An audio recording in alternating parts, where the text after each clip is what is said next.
Hello નમસ્કાર વિદ્યાર્થી મિત્રો, ગુજરાત એજ્યુકેશન યુટ્યુબ ચેનલ પર આપ સર્વનું હાર્દિક સ્વાગત છે। મિત્રો, આજે આપણે વાત કરવાના છે ધોરણ 6 વિષય સામાજિક વિજ્ઞાન અને તેમાંય ગાલા સ્વાધ્યાય પોથી આધારિત વિભાગ સી આપણો સાંસ્કૃતિક વારસો અને જ્ઞાન પરંપરા એ વિભાગ આધારિત પાઠ 7 કે ભારતના સાંસ્કૃતિક મૂળનું સંપૂર્ણ સોલ્યુશન આપણે જોવાના છે। તો આ વિડીયોને અંત સુધી જોવાનું ભૂલતા નહીં। ચેનલ ઉપર પ્રથમ વખત આવેલા હો તો ચેનલને પણ જરૂરથી સબસ્ક્રાઈબ કરી દેજો। તો પ્રશ્ન 1 છે કે આપેલા વિકલ્પોમાંથી સાચો વિકલ્પ પસંદ કરી આપણે પ્રશ્નના ઉત્તર લખવાના છે। એમાં પહેલો પ્રશ્ન છે કે ભારતીય સંસ્કૃતિના મૂળ કઈ સભ્યતા સુધી જાય છે? તો એનો સાચો ઉત્તર આવે છે હડપ્પા સભ્યતા સુધી। પ્રશ્ન 2 કે ભારતના સૌથી પ્રાચીન ગ્રંથો કોને ગણવામાં આવે છે? તો એનો જવાબ આવે છે વેદોને। ત્રીજું છે કે વેદોના સ્ત્રોત કયા ક્ષેત્રમાં રચાયા હતા? તો વેદોના સ્ત્રોત સપ્તસિંધુ ક્ષેત્રમાં રચાયા હતા। ચોથું છે કે વેદોની ઋચાઓ કોને કાવ્ય સ્વરૂપે સંબોધિત કરતી હતી? તો જવાબ રહેશે દેવતાઓને। ત્યારબાદ પ્રશ્ન નંબર 5 કે એકમ સત વિપ્રા બહુધા વદંતી અર્થાત આ સુભાષિત કયા ગ્રંથનું છે? તો ઓપ્શન ડી આપણો સાચો રહેશે કે વેદોની ઋચા છે। છઠ્ઠો પ્રશ્ન કે પ્રારંભિક વૈદિક સમાજના ભરત, કુરુ, પુરુ, યદુ જેવા જનસમૂહો ભારતીય ઉપખંડના કયા ભાગમાં જોડાયેલા હતા? તો જવાબ આવશે ઉત્તર પશ્ચિમ ભાગમાં। સાતમું છે કે વૈદિક સમયમાં દૈનિક ધાર્મિક વિધિઓમાં કયા દેવતાની પ્રાર્થના અને અર્પણનો સમાવેશ થતો? તો જવાબ આવશે અગ્નિદેવનો। આઠમું છે કે સર્વે ભવંતુ સુખીનઃ એનો અર્થ શું થાય? તો બધા જીવ સુખી રહે એવો એનો અર્થ થાય છે। નવમો પ્રશ્ન કે એવા કયા દર્શનો ઉદ્ભવ્યા હતા કે જેમને વેદોના પ્રભુત્વને સ્વીકાર્યું નહીં? તો એ બૌદ્ધ ધર્મ અને જૈન ધર્મ આ બંને આવશે। પ્રશ્ન 10 કે ગૌતમ બુદ્ધના બાળપણનું નામ શું હતું? તો જવાબ આવશે સિદ્ધાર્થ। 11મો પ્રશ્ન કે બૌદ્ધ ધર્મનો કયા વિસ્તાર પર ઊંડો પ્રભાવ હતો? તો જવાબ આવશે ભારત અને સમગ્ર એશિયામાં। 12મો પ્રશ્ન કે નચિકેતાની કથા કયા ઉપનિષદમાં આવે છે? તો જવાબ રહેશે કઠોપનિષદ, એટલે કે ઓપ્શન એ આપણો સાચો ઉત્તર રહેશે। ત્યારબાદ પ્રશ્ન 13 કે શ્વેતકેતુના યથાર્થ બોધની વાર્તા કયા ઉપનિષદમાંથી લેવામાં આવેલ છે?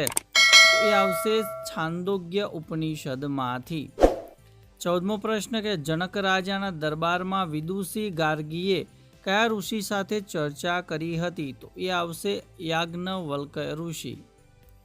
15મું છે કે મહાવીર સ્વામીના બાળપણનું નામ શું હતું? તો એ આવશે વર્ધમાન। 16મું છે કે રાજકુમાર વર્ધમાન 12 વર્ષની તપસ્યા બાદ કયા નામથી જાણીતા થયા હતા? તો જવાબ આવશે મહાવીર। 17મો પ્રશ્ન કે જાતક કથાઓમાં કોના પૂર્વ જન્મની વાર્તાઓ આવે છે? તો જવાબ રહેશે ગૌતમ બુદ્ધના। 18મો પ્રશ્ન કે રોહિણી નામનો ચોર કોના ઉપદેશથી સાધુ બન્યો હતો? તો એ આવશે મહાવીર સ્વામી। ત્યારબાદ પ્રશ્ન નંબર 19 કે ચાર્વાક વિચારધારાને બીજા કયા નામે ઓળખવામાં આવતી? તો એ આવશે લોકાયત। પ્રશ્ન 20 કે ભારતના બંધારણમાં જનજાતિ માટે કયા શબ્દનો ઉપયોગ કરવામાં આવ્યો છે? તો એ આવશે ટ્રાઇબલ કોમ્યુનિટી।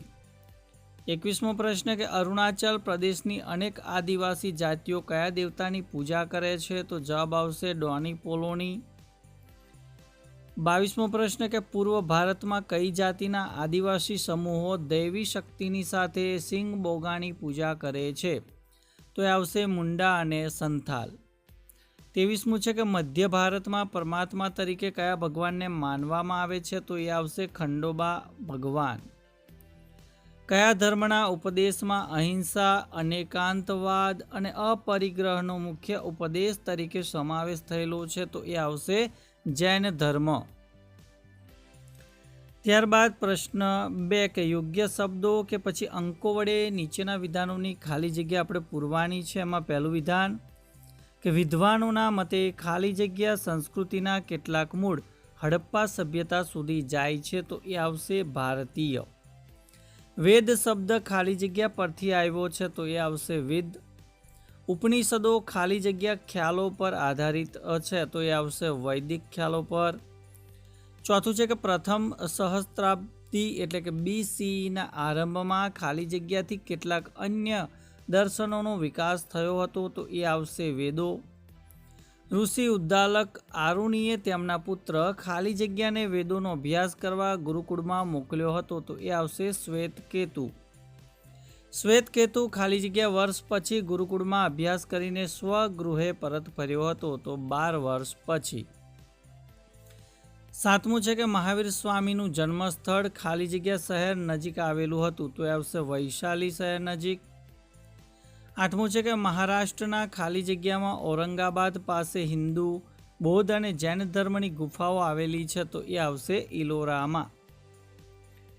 ત્યારબાદ 9મા નંબરની ખાલી જગ્યા કે ભૌતિક જગત એકમાત્ર સત્ય છે અને મૃત્યુ પછીનું જીવન એ અશક્ય છે. એ ખાલી જગ્યા વિચારધારા છે. તો એ ચાવાર્ક વિચારધારા છે. ઓડિશાના ખાલી જગ્યામાં ભગવાન જગન્નાથનું મંદિર આવેલું છે. તો એ આવશે પુરી. નીલગિરી પર્વતમાં ખાલી જગ્યાથી વધુ શિખરો પર દેવતાઓના નિવાસસ્થાન આવેલા છે. તો એ આવશે 30થી. ડ્વાની પોલોની પૂજા ખાલી જગ્યાની અનેક જનજાતિઓ પરમાત્મા તરીકે કરે છે. તો અરુણાચલ પ્રદેશ. પૂર્વ ભારતમાં મુંડા અને સંથાલ જનજાતિઓ દેવી શક્તિઓ સાથે ખાલી જગ્યાની પૂજા કરે છે. તો આવશે સિંગ બોગા. પ્રશ્ન નંબર 3 કે નીચેના વિધાન ખરા છે કે ખોટા એ આપણે જણાવવાનું છે. પહેલું વિધાન કે વેદનો અર્થ આધ્યાત્મિક થાય છે. તો વિધાન ખોટું છે. બીજું વિધાન કે વેદોમાં હજારો સ્ત્રોતો ગદ્યના રૂપમાં વર્ણન માટે છે. તો એ પણ ખોટું છે. ઉપનિષદોમાં પુનર્જન્મ અને કર્મનો ઉલ્લેખ બિલકુલ નથી. તો એ વિધાન પણ ખોટું છે. ચોથું કે બૌદ્ધ ધર્મમાં વેદોના પ્રભુત્વને સ્વીકારવામાં આવેલું છે. તો એ પણ વિધાન ખોટું છે. પાંચમું વિધાન કે ઋષિ ઉદ્દાલકે પોતાના પુત્રને સમજાવવા બ્રહ્મ સ્વરૂપનો ઉપદેશ આપ્યો હતો. વિધાન સાચું છે. છઠ્ઠું કે જાતક કથાઓ બૌદ્ધ ધર્મના આદર્શોને વ્યક્ત કરે છે. તો એ વિધાન પણ સાચું છે. સાતમું કે ચાવાર્ક વિચારધારાને વધુ લોકપ્રિયતા મળી હતી. તો એ વિધાન ખોટું છે. આઠમું વિધાન છે કે કેટલાક જનજાતિ સમુદાયોએ હિન્દુ દેવતાઓને પહેલાથી જ સ્વીકારી લીધા હતા. તો વિધાન સાચું છે. નવમું વિધાન કે હિન્દુઓ અને જનજાતિ સમાજમાં પર્વતો, નદીઓ, વૃક્ષો, છોડ અને પ્રાણીઓને પવિત્ર માનવામાં આવતા નથી. તો વિધાન ખોટું છે. 10મું કે વૈદિક મંત્રોની હસ્તપ્રત તાડપત્ર પર લખવામાં આવી છે. તો વિધાન ખોટું છે. 11મું વિધાન જોઈએ કે વેદ ભારતના પ્રાચીનતમ ગ્રંથ છે. તો વિધાન સાચું છે. 12મું વિધાન કે વૈદિક ઉક્તિ કે એકમ સત વિપ્રા બહુધા વદંતી બ્રહ્માંડની શક્તિઓની એકતા પર ભાર મૂકે. તો વિધાન ખોટું છે. બૌદ્ધ ધર્મ વેદોથી પણ વધુ પ્રાચીન છે. આ વિધાન પણ ખોટું છે. જૈન મત બૌદ્ધ મતની એક શાખા તરીકે વિકાસ પામ્યો હતો. એ વિધાન પણ ખોટું છે. 15મું વિધાન છે કે બૌદ્ધ મત અને જૈન મત બંને શાંતિપૂર્ણ સહઅસ્તિત્વ અને તમામ જીવાત્માઓને નુકસાન ન પહોંચાડવા માટે પ્રયત્નશીલ છે. વિધાન સાચું છે. આદિવાસી માન્યતાઓ આત્મા અને દેવતાઓ સુધી મર્યાદિત છે. તો એ વિધાન ખોટું છે. ત્યારબાદ પ્રશ્ન 4 કે બંધ બેસતા જોડકા જોડો. તો અ વિભાગને આપણે બ વિભાગ સાથે જોડવાના છે. તો પહેલું છે ગૌતમ બુદ્ધ. એ આવશે બૌદ્ધ ધર્મના સ્થાપક. બીજું છે મહાવીર સ્વામી. એ આવશે જૈન ધર્મના 24મા તીર્થકર. ત્રીજું છે કે ઋષિ ઉદ્દાલક આરુણી. તો એ આવશે શ્વેતકેતુના પિતા. ચોથું છે નચિકેતા. તો એ આવશે યમદેવને પ્રશ્ન પૂછનાર બાળક. અને રોહિણીએ તો એ આવશે મહાવીર સ્વામીનો શિષ્ય. ત્યારબાદ બીજા નંબરનું જોડકું જોઈએ. પહેલું છે જાતક કથા. એનો જવાબ આવશે બૌદ્ધ ધર્મનો ઉપદેશ આપતી કથા. જૈન કથા, તો એનો જવાબ આવશે રોહિણેય નામના ચોરની કથા. છાંદોગ્ય ઉપનિષદ, તો એ શ્વેતકેતુની કથા. બૃહદારણ્ય ઉપનિષદ, તો એ આવશે ગાર્ગીના શાસ્ત્રાર્થની કથા. અને કઠોપનિષદ, તો એ નચિકેતાની કથા. એ પ્રમાણે આપણા ઉત્તર આવશે. પ્રશ્ન નંબર 5 છે કે ભાઈ નીચેના પ્રશ્નોના ઉત્તર 1-2 વાક્યમાં લખો. પહેલો પ્રશ્ન છે કે ભારતીય સંસ્કૃતિની કેટલીક શાખાઓ વિશે જણાવો. તો ભારતીય સંસ્કૃતિની કેટલીક શાખાઓમાં કલા, સાહિત્ય, વિજ્ઞાન, ચિકિત્સા, ધર્મ, શાસન, માર્શલ આર્ટ્સ વગેરે શાખાઓનો સમાવેશ થાય છે. બીજું છે કે ભારતીય સંસ્કૃતિના મૂળ વિશે પુરાતત્વવિદોએ શું નિર્દેશ કર્યા છે. તો ઘણા પુરાતત્વવિદોએ ભારતીય સંસ્કૃતિના કેટલાક મૂળ સિંધુ અથવા હડપ્પા અથવા તો સિંધુ સરસ્વતી સભ્યતા સુધી જાય છે એવા નિર્દેશ કર્યા છે. પ્રશ્ન 3 કે વૈદિક ઋચાઓની રચના કોણે કઈ ભાષામાં કરી છે. તો વૈદિક ઋચાઓની રચના પુરુષ અને સ્ત્રી ઋષિઓ દ્વારા સંસ્કૃત ભાષાના પ્રારંભિક સ્વરૂપમાં કરવામાં આવી હતી. ચોથો પ્રશ્ન છે કે વૈદિક ગ્રંથોમાં કયા કયા વ્યવસાયોનો ઉલ્લેખ કરવામાં આવ્યો છે. તો વૈદિક ગ્રંથોમાં ખેડૂત, વણકર, કુંભાર, શિલ્પકાર, સુથાર, વૈદ, નૃત્યાંગના, વાળંદ, પુરોહિત જેવા વ્યવસાયોનો ઉલ્લેખ કરવામાં આવેલ છે. પાંચમો પ્રશ્ન કે વૈદિક સંસ્કૃતિમાં દૈનિક ધાર્મિક વિધિઓમાં કયા દેવ દેવીની પ્રાર્થના અને અર્પણનો સમાવેશ થતો હતો. તો વૈદિક સંસ્કૃતિમાં દૈનિક ધાર્મિક વિધિઓમાં ફક્ત અગ્નિ સાથે સંકળાયેલા દેવને પ્રાર્થના અને અર્પણનો સમાવેશ થતો હતો. પ્રશ્ન નંબર 6 ઉપનિષદો કયા ખ્યાલો પર આધારિત છે અને તે ખ્યાલો શું રજૂ કરે છે. તો ઉપનિષદો વૈદિક ખ્યાલો પર આધારિત છે અને તે પુનર્જન્મ તથા આપના કર્મ અને તેમના પરિણામો જેવા કેટલાક નવા ખ્યાલો રજૂ કરે છે. સાતમો પ્રશ્ન કે વેદાંત તરીકે ઓળખાતી વિચારધારા કોને કહેવાય. તો વેદાંત તરીકે ઓળખાતી વિચારધારા એટલે બધું જેમાં માનવ જીવન, પ્રકૃતિ અને બ્રહ્માંડનું એક દેવી તત્વ છે જેને બ્રહ્મ તત્વ કહેવાય. આઠમો પ્રશ્ન કે ઉપનિષદોમાં આત્મન અને સ્વની કલ્પના કેવી રીતે કરવામાં આવી છે. ઉપનિષદોમાં આત્મન અને સ્વની કલ્પના કરવામાં આવેલ કલ્પના મુજબ દરેક જીવ બ્રહ્મ સ્વરૂપ છે, એટલે કે હું બ્રહ્મ છું.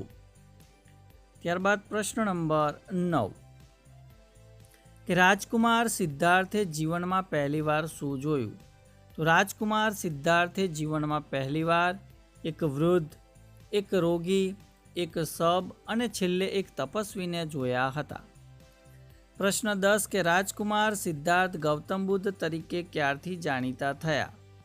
તો રાજકુમાર સિદ્ધાર્થ માનવ જીવનમાં દુઃખોના મૂળ શોધવા ઘણા વર્ષે ધ્યાનાસ્થ રહ્યા બાદ તેમને માનવ દુઃખના સ્ત્રોત, અજ્ઞાન અને મોહને દૂર કરવાની રીત શોધી એ પછી તેઓ ગૌતમ બુદ્ધ તરીકે જાણીતા થયા. 11મો પ્રશ્ન છે કે ભાઈ બુદ્ધનો અર્થ શું થાય. તો બુદ્ધનો અર્થ જાગ્રત અથવા પ્રબુદ્ધ એવો થાય છે. 12મો પ્રશ્ન જોઈએ કે જૈન ધર્મના ઉપદેશમાં મુખ્ય કઈ બાબતોનો સમાવેશ થાય છે. તો જૈન ધર્મના ઉપદેશોમાં મુખ્ય અહિંસા, અપરિગ્રહ અને એકાંતવાદનો સમાવેશ થાય છે. પ્રશ્ન નંબર 13 ભારતીય સંસ્કૃતિમાં જાતક કથાઓનું શું મહત્વ છે. તો ભારતીય સંસ્કૃતિમાં જાતક કથાઓ પેઢી દર પેઢીથી ભારતીય બાળકો અને પુખ્ત વયના લોકોને આનંદિત કરતી આવી છે. આ કથાઓ બુદ્ધના પૂર્વજન્મોની વાર્તા છે જે બૌદ્ધ ધર્મના આદર્શોને વ્યક્ત કરે છે. 14મો પ્રશ્ન કે ચાવાર્ક મતની મુખ્ય વિચારધારા કઈ હતી. આ ભૌતિક જગત એકમાત્ર સત્ય છે અને તેથી મૃત્યુ પછીનું જીવન અશક્ય છે એવી ચાવાર્ક મતની વિચારધારા હતી. 15મો પ્રશ્ન કે વૈદિક બૌદ્ધ અને જૈન વિચારધારાના સમાન મૂલ્યો કયા હતા? તો વૈદિક બૌદ્ધ જૈન વિચારધારા વચ્ચે નોંધપાત્ર તફાવત હોવા છતાં તેમની વચ્ચે ધર્મ, કર્મ, પુનર્જન્મ, દુઃખ અને અજ્ઞાનના અંતની શોધ જેવા મૂલ્યોના ખ્યાલો સમાન હતા.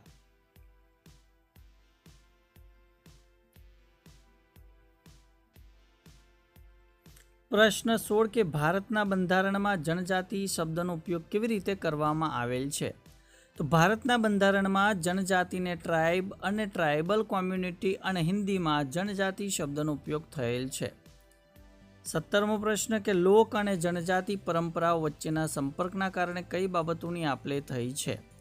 તો લોક અને જનજાતિ પરંપરાઓ વચ્ચેના સતત સંપર્કથી પરસ્પર દેવી દેવતાઓ, ધારણાઓ, દંતકથાઓ અને રીતરિવાજોની આપલે થઈ છે. 18મો પ્રશ્ન કે નીલગિરી પર્વતના શિખરોને ટોળા જનજાતિના લોકો શા માટે પવિત્ર માને છે? તો નીલગિરી પર્વતના 30થી વધારે શિખરો પર દેવતાઓના નિવાસસ્થાન આવેલા હોવાથી ટોળા જનજાતિના લોકો આ શિખરોને પવિત્ર માને છે. પ્રશ્ન નંબર 6 કે પારિભાષિક શબ્દોની સમજૂતી આપો. પહેલું છે આધ્યાત્મિક. તો આધ્યાત્મિકતા એ આપણા વર્તમાન વ્યક્તિત્વની પેલે પારના ઊંડા ઉચ્ચ પરિણામની શોધ છે.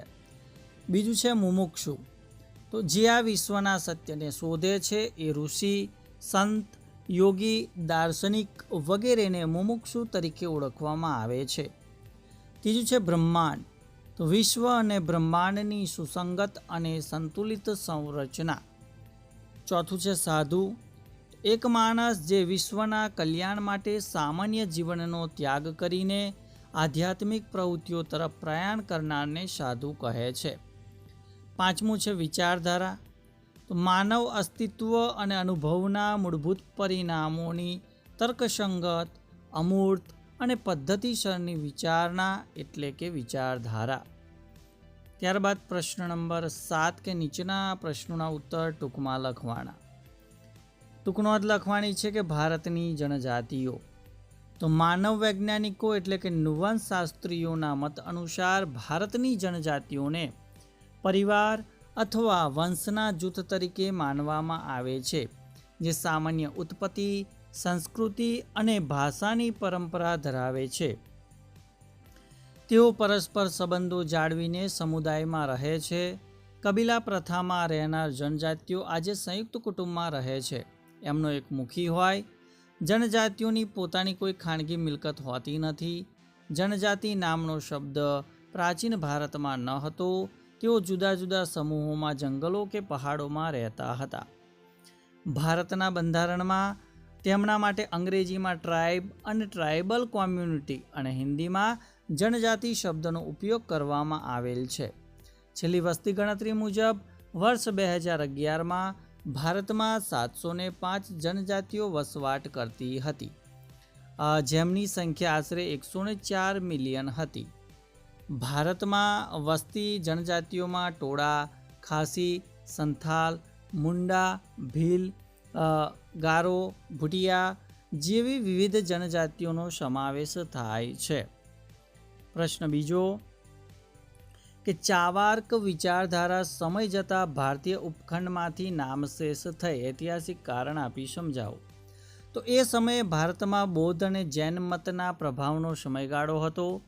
આ સમય દરમિયાન ચાવાર્ક વિચારધારા પ્રચલિત થઈ, જેને લોકાયત પણ કહેવામાં આવે છે. જેના મુખ્ય વિચાર મુજબ ભૌતિક જગત એકમાત્ર સત્ય છે અને તેથી મૃત્યુ પછીનું જીવન અશક્ય છે. આ વિચારધારાને વધુ લોકપ્રિયતા મળી ન હતી. પરિણામે સમય જતાં તે ભારતીય ઉપખંડમાંથી નામશેષ થઈ હતી. ત્રીજો પ્રશ્ન છે કે ભાઈ ભારતમાં જનજાતિ અને હિન્દુ સમાજમાં પ્રાકૃતિક તત્વોને પવિત્ર માનવામાં આવે છે. ઐતિહાસિક કારણ આપી સમજાવો. તો ભારતમાં લોક પરંપરાઓ અને માન્યતાઓમાં પ્રાકૃતિક તત્વો, પર્વતો, નદીઓ, વૃક્ષો, છોડ, પ્રાણીઓને હિન્દુ અને જનજાતિ સમાજમાં પવિત્ર માનવામાં આવ્યા છે. આ બધા તત્વોમાં ચેતનાનું તત્વ છે. વળી બધા તત્વો કંઈક ધાર્મિક માન્યતા, પ્રથા અથવા મહત્વ સાથે સંકળાયેલા છે. આથી ભારતમાં પ્રાકૃતિક તત્વોને પવિત્ર માનવામાં આવે છે. ચોથો પ્રશ્ન છે, ગૌતમ બુદ્ધ અને મહાવીર સ્વામીએ આપેલો ઉપદેશ આપણને કેવી રીતે ઉપયોગી છે? તો આજથી લગભગ 2500 વર્ષ પહેલાં ગૌતમ બુદ્ધ અને મહાવીર સ્વામીએ સમાજને આપેલા નવા વિચારો અને ઉપદેશ વર્તમાન સમયમાં પણ ખૂબ જ ઉપયોગી અને પ્રેરણારૂપ છે. આજે વિશ્વમાં આતંકવાદ, અસલામતી, નૈતિક અધપતન, અરાજકતા, ગરીબી જેવી વૈશ્વિક સમસ્યાઓ છે. આ સમસ્યાઓના ઉકેલ માટે બુદ્ધ અને જૈન વિચારધારા આ મુજબ ઉપયોગી થાય છે કે ભાઈ આજે વિશ્વ શાંતિ માટે શાંતિ અને અહિંસાની જરૂર છે. સૌને સમાન ગણવામાં આવે તો સૌના અધિકારોનું રક્ષણ થાય. અહિંસાના માર્ગે સૌ ચાલે તો વિશ્વમાંથી આતંકવાદ નાબૂદ થાય. સ્ત્રીઓનું યોગ્ય સન્માન થાય તો તેમની શક્તિઓ રાષ્ટ્ર નિર્માણમાં ઉપયોગી બને. જૈન ધર્મનો અપરિગ્રહ સિદ્ધાંત બધા સમજે તો આજે વિશ્વમાંથી ગરીબી દૂર થઈ જાય. પાંચમો પ્રશ્ન છે કે બૌદ્ધ અને જૈન ધર્મમાં અહિંસાનો અર્થ કેવી રીતે કરવામાં આવ્યો છે? તો બૌદ્ધ અને જૈન ધર્મમાં અહિંસાનો અર્થ માત્ર જીવ હિંસા નહીં, એટલે વ્યક્તિને શારીરિક હિંસા ન કરવી એટલો મર્યાદિત નથી. આ બંને ધર્મમાં વિચારોથી થતી હિંસાનો પણ સંયમ રાખવાનો ઉદ્દેશ્ય છે. જેમ કે કોઈએ કોઈની વિરુદ્ધ ખરાબ ભાવના ન રાખવી જોઈએ. આ બંને ધર્મમાં અહિંસાની વાત ત્યાં સુધી કરવામાં આવી છે કે આપણા વિચારોને સકારાત્મક વિચારોમાં પરિવર્તિત કરવા જોઈએ અને એની કળા વિકસાવવી જોઈએ. ટૂંકમાં માત્ર જીવ હિંસા નહીં પણ વૈચારિક કે કલ્પનાથી પણ કોઈ હિંસા ન કરવી જોઈએ કે કોઈનું મન ન દુભાવવું જોઈએ, તો જ અહિંસા કહેવામાં આવે છે. પ્રશ્ન 6, બૌદ્ધ અને જૈન ધર્મમાં સાધુઓ અને સાધ્વીઓનું શું યોગદાન હતું? તો બૌદ્ધ અને જૈન ધર્મમાં ઉપદેશો અને ધર્મનો ફેલાવો કરવા માટે બંને ધર્મમાં સાધુઓ અને સાધ્વીઓએ દીક્ષા આપવામાં આવી હતી. આ સાધુઓ અને સાધ્વીઓએ તેમના ધર્મના ઉપદેશોનું પાલન અને પ્રચાર કરવા માટે પોતાની જાતને સમર્પિત કરી હતી. આ માટે તેઓ સતત ફરતા રહેતા. આમાંના કેટલાકે અલગ અલગ જગ્યાએ મઠો, સ્તૂપો અને વિહારો બનાવીને ત્યાં રહીને પોતાના ધર્મનો પ્રચાર અને પ્રસાર કર્યો હતો. જ્યારે કેટલાક સાધુઓ પથ્થરની ગુફાઓમાં તપસ્વીનું જીવન જીવતા હતા. એ વગેરે અવશેષો મળી આવેલ છે. ઘણી જગ્યાએ પથ્થરની ગુફાઓમાં રહેવાના અને પથ્થરના પલંગ પર સૂતા સાધુઓના નામ પણ મળી આવ્યા છે. ત્યારબાદ પ્રશ્ન 8 કે નીચેના પ્રશ્નોના ઉત્તર લખવાના છે અને એમાં પહેલો પ્રશ્ન છે કે ભાઈ વેદ શું છે અને એ આપણને શું સંદેશ આપે છે? તો વિદ્યાર્થી મિત્રો, એનો જે જવાબ છે એ જવાબ તમે અહીંયા જોઈ શકો છો. મિત્રો, અત્યારે આપણે જોઈ રહ્યા છીએ ગાલા સમાજની શોધ યાત્રા, ભારત અને તેનાથી આગળ, સામાજિક વિજ્ઞાન, સ્વાધ્યાય પોથીનું સંપૂર્ણ સોલ્યુશન. ત્યારબાદ બીજા નંબરનો જે પ્રશ્ન છે કે પ્રથમ સહસ્ત્રાબ્દી પૂર્વે ભારતમાં કઈ નવી વિચારધારાઓ ઉભરી આવી, તેમના મૂળભૂત સિદ્ધાંતો શા છે? તો એનો જવાબ પણ તમે અહીંયા જોઈ શકો છો. બીજું વિદ્યાર્થી મિત્રો, આ વિડીયો જો તમને ઉપયોગી લાગ્યો હોય તો ચેનલને સબસ્ક્રાઈબ કરી દેજો અને આ વિડીયોની લિંક તમારા અન્ય મિત્રો સુધી અવશ્ય શેર કરી દેજો. પ્રશ્ન નંબર 3 છે કે મહાવીર સ્વામીનો આપણે પરિચય આપવાનો છે અને એનો જવાબ પણ તમે અહીંયા નિહાળી શકો છો, જોઈ રહ્યા છો. અત્યારે આપણે ગાલા સ્વાધ્યાય પોથીમાંથી પાઠ 7 કે ભારતના સાંસ્કૃતિક મૂળ એનું સંપૂર્ણ સોલ્યુશન જોઈ રહ્યા છે. ત્યારબાદ પ્રશ્ન નંબર 4 છે કે જો તમે નચિકેતા હોત તો તમે યમરાજને કયા પ્રશ્નો પૂછ્યા હોત? તો એ પણ જવાબ તમને અહીંયા આપેલો છે, એ તમે અહીંયા નિહાળી શકો છો, જોઈ શકો છો. તો વિદ્યાર્થી મિત્રો, આ વિડીયો તમને કેવો લાગ્યો એ કમેન્ટ બોક્સની અંદર જરૂરથી જણાવજો. સાથે ચેનલ ઉપર જો પ્રથમ વખત આવેલા હો તો ચેનલને પણ સબસ્ક્રાઈબ કરી દેજો. મિત્રો, આ વિડીયો તમને કેવો લાગ્યો એ ચોક્કસથી જણાવતા રહેજો. ચેનલ ઉપર પ્રથમ વખત આવેલા હો તો ચેનલને સબસ્ક્રાઈબ કરી દેજો. Thank you. આભાર.